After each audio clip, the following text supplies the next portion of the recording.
bibliothèque a eu la gentillesse d'accueillir M. Serge Klein pour une conférence sur le plâtre dans l'histoire, et pas l'histoire du plâtre, comme certains pouvaient le penser.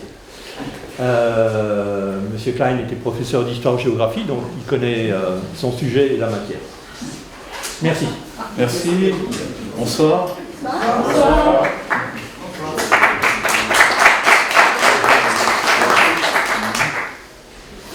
Alors il faut quand même que je fasse quelques remarques préliminaires. Mon intervention n'est pas une intervention de linguiste. Voilà, les choses doivent être bien claires. C'est pas du tout mon domaine, très peu en fait mon domaine. Et cette intervention vient d'une conférence que j'avais suivie à Sarreguemines, qui avait été faite par une collègue universitaire de Strasbourg. Et en fait, j'ai reconnu à peu près tout ce qu'elle pouvait dire. Et puis il y a pas mal de choses que j'aurais bien aimé rajouter en même temps. Voilà, donc c'est dans cette perspective-là que mon intervention se fait. J'ai remarqué aussi, quand on est, les collègues qui sont dans la salle le savent, quand on fait un sondage parmi les élèves, on se rend compte qu'en fait leur propre histoire est très très mal connue. Pour ne pas dire complètement inconnue. Hein, quand on leur dit par exemple pourquoi, question toute bête, comment se fait-il que les noms de rues, certains noms de rues, que la toponymie, le nom des lieux, comment se fait-il que ça ait une consonance germanique?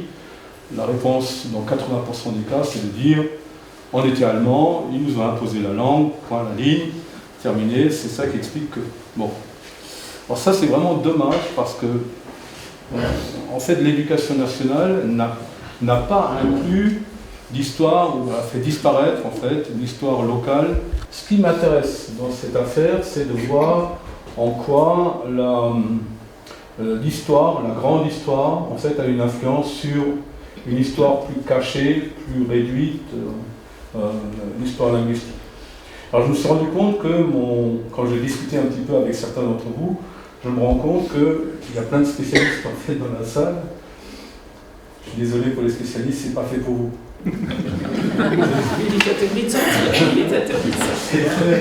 C'est fait pour être compris par le commun des mortels sans rentrer dans le détail du détail.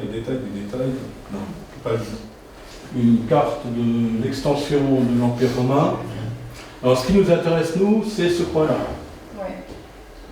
Voilà. Parce qu'il y a là un contact. Ce contact est un contact qui est plus ou moins pacifique, qui peut être extrêmement violent au moment où il y a des incursions germaniques qui passent la frontière pour aller voir ce qui se passe de l'autre côté. Ils font du tourisme en fait. Hein. Tourisme guerrier, mais tourisme quand même. Ils ramènent quelques souvenirs aussi, comme vous le savez. Hein. Particulièrement quand ils traversent le Rhin, ils ont eu quelques petits soucis à un moment donné. Ils ont coulé avec toute leur cargaison d'or, des cargaisons précieuses, ça vous le savez, lors du Rhin. Bref. Donc il y a des relations commerciales assez importantes de part et d'autre de la frontière. C'est pas une frontière qui est fermée, pas du tout. Il y a des portes de passage qui permettent aux Germains, au groupe germanique, de venir dans la partie romaine, et à l'inverse, les Romains pouvaient éventuellement aller acheter des choses de l'autre côté de la frontière. Alors, il se trouve qu'ensuite, au fur et à mesure du temps qui passe, les choses se compliquent parce que la pression de ces groupes germaniques devient plus importante, d'une part, et d'autre part, l'Empire romain a des problèmes. Surtout au 2e, 3e siècle, commence à y avoir de sérieux problèmes. C'est le moment où les gens les villas, différentes villas qu'il y a dans le secteur commencent à être attaquées. Certaines sont détruites, ce qui fait d'ailleurs en archéologie qu'on trouve au fond des restes, dans des caves par exemple, on trouve là une couche d'incendie dans laquelle les poteries sont écrasées, etc. Donc qui montre bien qu'il y a eu un incendie, que cet incendie a provoqué la chute du bois, avec les tuiles, ça a tout écrasé, et ça donne cette couche d'incendie, qui est la preuve de l'attaque. C'est la période aussi où à Metz, on va créer un rempart. Je ne sais pas si vous connaissez un petit peu. Donc au départ, Metz n'a pas de rempart. Et on va créer ce rempart à partir d'ailleurs de pièces de blocs de pierre qui préexistaient et qui avaient été découpés, rendus carrés, et qui étaient en fait... Qu'est-ce que c'était que ces blocs de pierre? Vous vous souvenez? Non? Ah, je suis content. On apprend des choses, c'est pas mal. Et que vous trouvez également dans le musée de Metz. Ce sont des blocs donc, qui ont été équarris, qui ont une forme grossièrement carrée, rectangulaire, et qu'on va entasser ensuite sur une certaine hauteur pour constituer un rempart, le plus vite possible, à la va-vite d'une certaine manière. Ouais.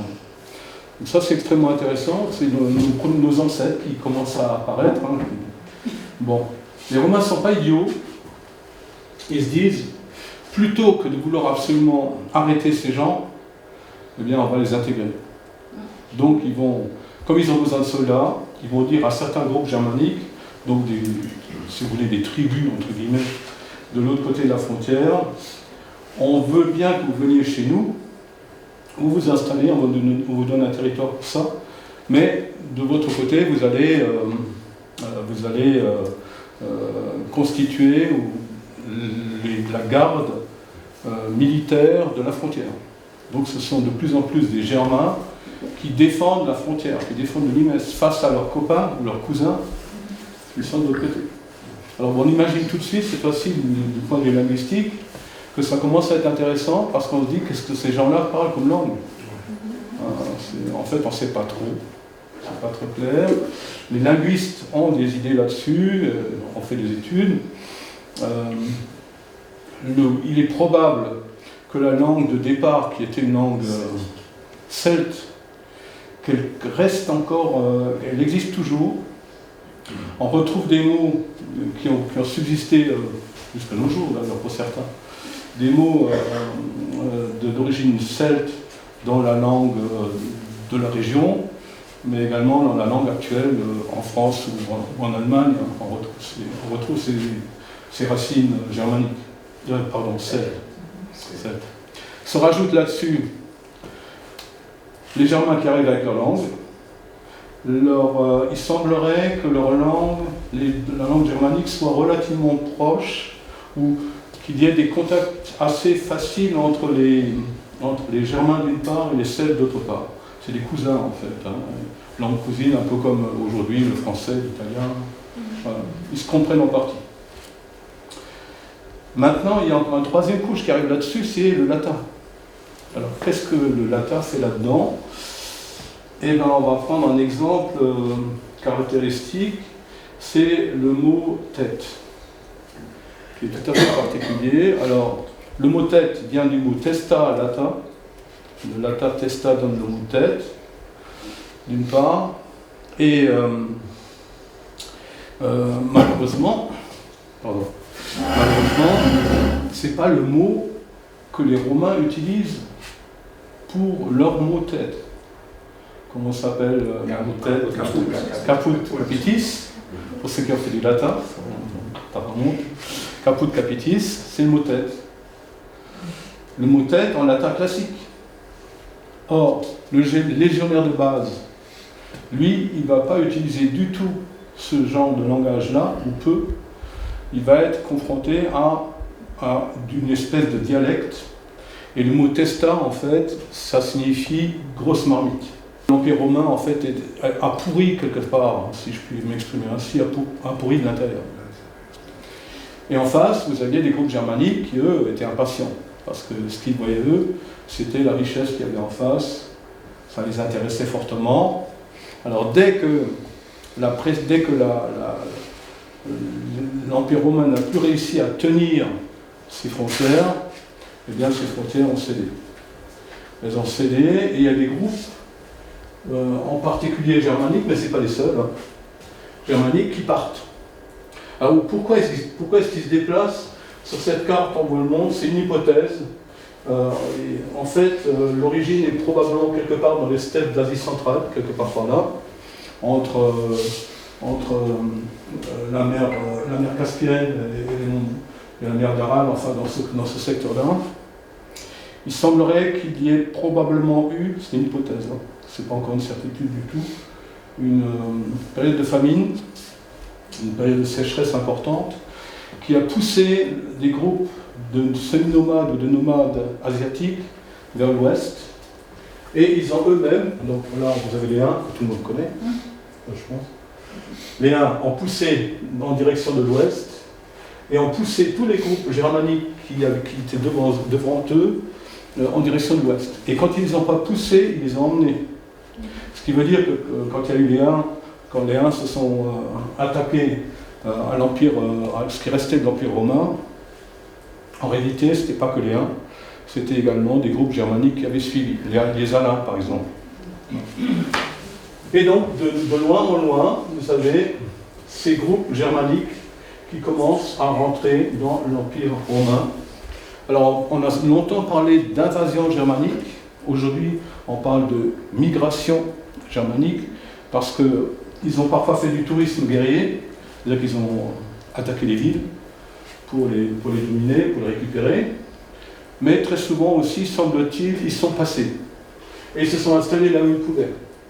Alors il y en a un groupe qui est tout à fait intéressant de ce point de vue-là, c'est les Vandales. Tout le monde en a entendu parler, je pense, les Vandales. Ouais. Les Vandales, eux, partent d'une région qui correspond à peu près à l'est de l'Allemagne actuelle. Ils traversent toute la France, ils traversent l'Espagne, ils traversent le détroit de Gibraltar, et ils créent un royaume, ici, en Tunisie actuelle. Hein. Et puis aussi, on peut le voir là en Sicile, hein. Un petit peu moins en Corse et en Sardaigne, mais le royaume des Vandales de Tunisie, c'est à peu près 100 ans. Un peu plus de 100 ans, ils restent là, et ils s'installent, et ils dominent. Alors ce qui nous intéresse dans cette affaire, c'est nous. Parce que nous, on est quelque part là-dedans. Hein. On était de l'autre côté de la frontière, et puis on s'est déplacé. Mais on ne s'est pas déplacé très loin. Du moins, vos ancêtres et les miens ne se sont pas déplacés si loin que ça. Ils n'ont pas, comme les Vandales, ils n'ont pas continué. Est-ce qu'ils n'ont pas continué jusqu'en Afrique du Nord? Sinon, ça se saurait. Voilà. Il ne veut pas. Voilà. Ouais. Donc nous, on s'est installés, nos ancêtres se sont installés quelque part par là. Et ils ont conservé. Alors, vous pouvez constater, pardon, je recommence. Vous pouvez constater que des Germains, il y en avait partout. Par exemple, les Westgoten, les Visigoths, en français les Visigoths, Westgoten, ils se sont installés du côté de Toulouse, mais également de ce côté-ci, de l'autre côté de la frontière. Ils ont créé d'ailleurs des royaumes qui ont tenu assez longtemps. Ils sont installés, et puis ils ont disparu, assimilés par les gens qui avaient sur place. Alors, on en arrive à une période que vous connaissez probablement un petit peu mieux, c'est l'installation progressive de la puissance des Francs. À la chute de l'Empire romain, il y a une structure qui reste en place partout dans l'ancien Empire romain, c'est l'Église. Et là, cette idée géniale de se faire baptiser. Alors, légende, réalité, probablement réalité, mais ça a été, tel que les textes le montrent, c'est représenté comme un miracle. Il n'y a pour le moment pas de miracle, à mon avis, ce type-là était quelqu'un d'intelligent. Il savait qu'il valait mieux se mettre l'Église de son côté. Il est à la tête d'un royaume au départ, et il va être à la tête d'un empire à partir du moment où il se met en contact avec le pape et aide le pape. Et cet empire est la suite logique de l'empire romain. Donc il reprend en fait quelques centaines d'années après, 800 ans après, il reprend le bâton d'empereur, qui va être conservé d'ailleurs par des rois germaniques successifs jusqu'en 1806. Merci. Donc la fin du Saint-Empire romain germanique. Rien que le terme de Rome, le terme de saint, empire, donc c'est le pape qui décide. Empire, romain, on sait pourquoi, et germanique, à cause des origines des personnages. Bien. La France, on en parle après. Charlemagne meurt, et il va falloir trouver le moyen, une fois de plus, de discuter de la succession. Et la succession, c'est 3 petits-fils. C'est Charles de Chauve, Lothar et Louis de Germanie. Bien. Ces 3 ne sont pas d'accord entre eux. Ils se disent, bon ben, il faut partager, mais on n'est pas d'accord avec le partage. Voilà. Et ça donne au final une guerre entre celui-ci et celui-là, donc Charles le Chauve, le entre guillemets francophone, et Louis le Germanique, le germain, entre guillemets. Cette guerre va avoir contre le troisième, qui s'appelle Lothar. Et là, il y a juste une petite parenthèse à faire. Lothar, c'est quand même très proche de Lothringen, de Lothringen. Et cette frontière qui existe dès le Moyen-Âge, elle n'a pas extraordinairement bougé. Elle n'a pas tellement bougé. Ce qui est assez étonnant. C'est ce qui est peut-être chez nous dans quelques années, on va voir ça tout de suite. Alors, dans le détail chez nous, ça donne ça. Voilà. Là. On voit Sarreguemines. Ouais. Alors, Sarreguemines, c'est Sarreguemines. Hein. Ne vous inquiétez pas, c'est juste la carte qui a été un peu. Voilà. Alors voilà la frontière linguistique. Donc tout ce qui est en couleur, ce sont les langues germaniques, et tout ce qui est en blanc, c'est les étrangers qui sont à côté. Là. Ne répétez pas. Hein. Ouais. Alors la frontière qui nous intéresse en particulier. Alors là, il y a de tout. Là. Voilà, je ne l'ai pas mis en bas. Je vais faire comme ça. Voilà les différentes langues. Alors vous avez en fait une qui n'apparaît pas ici de ce côté-ci, c'est l'alémanique. Encore que là, il y a vraiment des mélanges qui se font. Hein. C'est en fait le francique rhénan méridional. Exactement. Ouais. C'est juste, c'est absolument exact. Ouais. Parce que là, il y a des mélanges qui se sont faits, ça dépend de la frontière. Par exemple, Strasbourg, c'est en fait un mélange d'alémanique et de francique rhénan. Ouais. Tout à fait. Donc le francique, comme dit le francique rhénan, qui n'est pas sur le Rhin, mais qui l'est plus loin ici, francique rhénan. Ensuite le francique mosellan, qui suit la Moselle. Alors il y a une limite entre les deux, dans ce coin-là, à peu près. Ah bon, quand vous allez à Sarre-Louis, c'est la limite, il y a plusieurs limites, mais celle qui est la plus connue, c'est la limite d'Asdat. Donc, du côté de Sarrebruck ou chez moi à Tédin, le village bien connu, hein. À Tédin, on dit Tos. Tos. Les luxembourgeois disent Tat. Et plus vous allez en direction de la Grande-Bretagne, vous vous retrouvez avec Pat. En fait, ça se ressemble de plus en plus à langue grecque. La France s'est comportée un peu dans la région comme dans les colonies. C'est-à-dire qu'on remplace d'autorité des gens. Et évidemment, on n'a pas forcément dû faire une éducation très poussée à ces instituteurs pour leur expliquer qu'en face d'eux, ce n'est pas des Boches qu'il y avait, mais qu'il y avait... Bon bref, ça s'est mal passé. Ça s'est vraiment mal passé.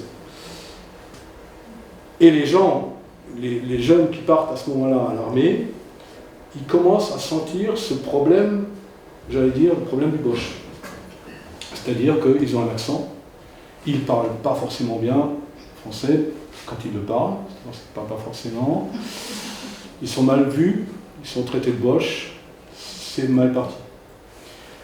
La Deuxième Guerre mondiale, alors, d'abord il y a un lien direct entre la guerre de 70, j'ai oublié de vous le dire, entre la guerre de 70 et la Première Guerre mondiale, parce que eh bien, les Français veulent récupérer ce qu'ils ont perdu, et les Allemands ne veulent pas lâcher. Bon. Ensuite, il y a, après la guerre, dans les années 20, il y a un petit bonhomme à moustache, hein, qui dit, alors que les Allemands sont considérés comme ayant perdu la guerre, qui dit moi je vais rendre l'honneur à l'Allemagne. Il mettra un petit peu de temps, pas tant que ça en fait, puisque 1933 c'est pas si loin que ça. Il mettra un peu de temps, mais il finira par faire en sorte que les gens acceptent ce qu'il raconte. Et donc on arrive à la Deuxième Guerre mondiale. Deuxième Guerre mondiale, catastrophe pour la France, vous le savez. L'Alsace-Moselle, les deux deviennent des parties intégrantes de l'Empire allemand. Et les petits et les petites Mosellans, Alsaciens, Mosellanes, sont incorporés dans l'Arbeitsdienst, dans l'armée, les garçons comme les filles à partir de 17 ans pour certains d'entre eux. Et ça ne se passe pas bien du tout. Et le pire dans l'affaire, c'est qu'à la fin de la guerre, cet aspect du Bosch, mosellan alsacien, est encore renforcé. Au point d'ailleurs que beaucoup de gens, alors malheureusement je n'ai pas retrouvé ça, si quelqu'un pouvait trouver ça, ce serait intéressant. Il semblerait qu'il y ait des affiches publicitaires qui étaient faites, où il y avait marqué dessus, si vous voulez que vos enfants aillent loin dans la vie, apprenez-leur le français. Alors les gens voulant bien faire parlent le français avec leurs enfants, mal, parce qu'eux-mêmes le connaissent mal. Et c'est en fait, ils auraient mieux fait de continuer à parler en dialecte avec eux. Et la situation, en fait, commence à être ce qu'elle est aujourd'hui. C'est-à-dire qu'il y a de moins en moins de gens qui parlent le dialecte, qui comprennent, mais qui ne le parlent pas forcément. Et les choses vont se dégrader jusqu'à ce qu'on se rende compte, dans les années 60, en fait, plutôt les années 60 que les années 50, bien que le dialecte pouvait être intéressant pour la suite des événements et les relations avec l'Allemagne en particulier. Et on arrive à la situation actuelle. La situation actuelle où vous avez des essais qui ont été faits pour conserver le dialecte, mais c'est plus pour conserver l'allemand que les efforts ont été faits que pour conserver le dialecte. En Sarreguemines, vous avez, comment ça s'appelle? Les écoles ABCM. ABCM, merci. Ici aussi? Il y a public et privé, mais non, ce n'est qu'à Sarreguemines. C'est le cas, ça. Il y a des écoles ABCM en Alsace et à Sarreguemines, et c'est tout. D'accord. Ouais. Et malheureusement, ce n'est que ça. Et donc les gens, ce qu'ils se disent souvent, j'étais au franco-allemand, à lycée franco-allemand, je ne sais pas ce que vous l'avez dit au départ, les gens se disent, bon, il vaut mieux apprendre l'allemand plutôt que le dialecte. Alors qu'en fait, l'un aide l'autre, et puis nous sommes, probablement pour beaucoup d'entre nous, le résultat d'une culture ou d'une double culture. N'importe quel Algérien, gamin algérien, ou adulte algérien, ou marocain, ou africain, pas n'importe, mais beaucoup, sont bilingues. Ils parlent l'arabe éventuellement, dialectal, et ils parlent le français. Ils sont bilingues. Et nous, ça nous surprend que l'on puisse être bilingue. En fait, la plus grande partie en Afrique, par exemple, les gens sont bilingues, voire trilingues. Et chez nous, apparemment, ça passe pas. Ça passe pas, malheureusement, on en est là. Et moi qui ai appris le français à l'école, comme n'importe quel petit Turc qui arrive, ça ne m'a pas empêché ensuite de faire des études. C'est plus rare, c'est minoritaire d'être monolingue en réalité. Simplement, en France, c'est vrai qu'il y a effectivement cette idée qu'il faut en France parler le français. Voilà, donc et on apprendra le français et les autres langues à l'école. Simplement, dans la plupart des pays, on apprend la langue du pays, mais souvent on est originaire d'autres pays ou d'autres langues, et on apprend plusieurs langues. Il n'y a guère qu'aux États-Unis, par exemple, on parlera que l'américain. Sauf que, bien sûr, une partie des Américains parlent espagnol. Vous voyez, il y a très peu de pays qui sont uniquement monolingues, en réalité. Voilà. Ça, c'est la petite remarque par rapport au fait qu'on a perdu notre propre langue aussi. En fin d'école primaire, on introduit le français. Et donc, tous les enfants sont au minimum trilingues, sinon quadrilingues, puisque les petits portugais ajoutent le portugais. Ensuite, à l'école, ils apprendront encore l'anglais. Voilà, donc pourquoi en Lorraine ce ne serait pas possible? Wenn man so nah mit der Nase am anderen Land wohnt, da muss man auch die Sprache kennen. Ja. Voilà. J'irais même plus loin que vous. Quand du temps où j'ai enseigné dans les sections européennes, Abiba, et puis franco-allemand. Franco-allemand, c'est encore autre chose. Ouais. Mais les sections Abiba et les sections européennes, j'ai remarqué que les gamins et les gamines ne connaissaient absolument pas le côté de la frontière. Sarrebruck, oui, mais au-delà de Sarrebruck, Ils ne connaissaient rien. Warschau, etc. Ouais, ouais, Rien, ouais, mais ouais. ce qui s'appelle rien. C'est quand même une question d'état d'esprit. Quand même. Chez les Alsaciens, ils ont pas mal de villes universitaires qui sont capables de soutenir un combat culturel. Chez nous, non. La ville la plus importante, c'est Sarrebruck. Dans le secondaire, au lycée, il y avait un règlement qui était digne des mollahs. Dès qu'on parlait dialecte dans la cour, on avait une punition. Et en revanche, ce qui était terrible, c'est que le niveau d'allemand qu'il y avait, de la 6e à la terminale, est un niveau qui, à l'époque, j'ai encore mes bouquins, correspondent pratiquement au premier cycle de Sarrebruck. Était très élevé. Quand on avait pris allemand première langue. Et les francophones prenaient anglais première langue et allemand deuxième langue. Mais donc on n'avait pas le droit d'ouvrir dans la cour le bec en parlant dialecte ou allemand, et à l'intérieur de la classe, c'était extrêmement difficile. Mes cours d'allemand, je trouvais que c'était d'un grand niveau. Il fallait refiler le clou à quelqu'un qui avait parlé dialecte. Donc il fallait faire de la délation en fait. Hein. Et celui qui le samedi avait le clou, il nettoyait les toilettes. Mais chez les Bretons c'était pareil, j'ai entendu ça en tête. Et il a un autre avantage pour être notaire en Alsace ou en Moselle.